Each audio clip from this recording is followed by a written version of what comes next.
Hello दोस्तों, कैसे हैं आप सभी। तो आप सभी को पता है कि यार आरपीएससी का जो है नोटिफिकेशन इससे पहले आ चुका था। आरपीएससी का जो फॉर्म फिलिंग है वो भी हो चुका है, लेकिन आरपीएससी की अगर हम बात करें तो एग्जाम सिलेबस क्या होने वाला है वो आउट हो चुका है। और अगर हम बात करें यहाँ पर सिलेबस के अंदर, तो आप अगर आप देख रहे होंगे तो सबसे पहले अगर हम बात करें भाग ए में जो है आपको हिंदी है वो पूछने वाले हैं। और हिंदी में अगर हम बात करें क्या क्या आएगा, संधि, उपसर्ग, प्रत्यय, विलोम।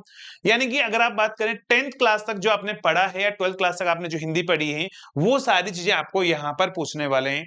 तो हिंदी का जो सिलेबस है वो आप पूरा देख सकते हैं कि क्या क्या आपको यहाँ पर पूछने वाले हैं। मुहावरे, लोकोक्तियां, वाक्य शुद्धिकरण जो है वो शब्द शुद्धिकरण है वो आपको पूछने वाला है। लेकिन मेन हमारे पास में है इलेक्ट्रिकल इंजीनियरिंग का टेक्निकल सिलेबस क्या रहने वाला है, सिविल का क्या रहने वाला है और मैकेनिकल का क्या रहने वाला है। तो पहले अपन उस पर बात करते हैं। ये जो आपके पास में हिंदी वाला सिलेबस है वो सारा आपको ये नोटिफिकेशन है वो ऑफिशियल ग्रुप में आपको मिल जाएगा। आपको टेलीग्राम पर क्या करना है, इंजीनियर्स करियर इंस्टीट्यूट के नाम से आपको सर्च करना है, वहां पर ये पीडीएफ है वहां पर ये मिल जाएगी, है ना। अगर हम बात करें यहाँ पर तो इलेक्ट्रिकल इंजीनियरिंग का जो सिलेबस है वो क्या रहने वाला है, सबसे पहले उस पॉइंट पर हम बात करते हैं। नेक्स्ट उसके बाद में सिविल और मैकेनिकल और सभी के लिए हम बात करेंगे।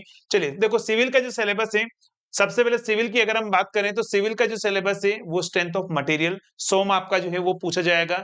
नेक्स्ट अगर हम बात करें सोइल एंड फाउंडेशन इंजीनियरिंग आपको पूछी जाएगी। नेक्स्ट इसके बाद में जो है आपको पूछने वाले हैं, आपका जो सब्जेक्ट है वो है आपके थ्योरी ऑफ स्ट्रक्चर, टॉस आपको पूछने वाले हैं। स्ट्रक्चरल डिजाइन आपको पूछने वाले हैं। नेक्स्ट स्ट्रक्चर डिजाइन जो है पार्ट 2 है वो आपको पूछा जाएगा। नेक्स्ट स्ट्रक्चर डायनेमिक आपको पूछा जाएगा। नेक्स्ट आपका जो होगा पार्ट 2 के अंदर वो रहेगा आपके पास में फ्लूइड मैकेनिक्स से, वो आपको पूछा जाएगा। नेक्स्ट सर्वेइंग है। तो ये सारा सिलेबस है, ये सारा सिलेबस आपको पढ़ना है बेटा। अगर आरपीएससी एईएन का जो है एग्जाम है आपको निकालना है तो सारा सिलेबस आपको पढ़ना पड़ेगा, क्योंकि एई लेवल का पेपर है और आपको पता है एई लेवल जो है वो लगभग अप्रोक्सीमेटली गेट लेवल को टच करता है। तो आपको उस लेवल तक की चीजें आपको यहाँ पर तैयार करनी पड़ेगी।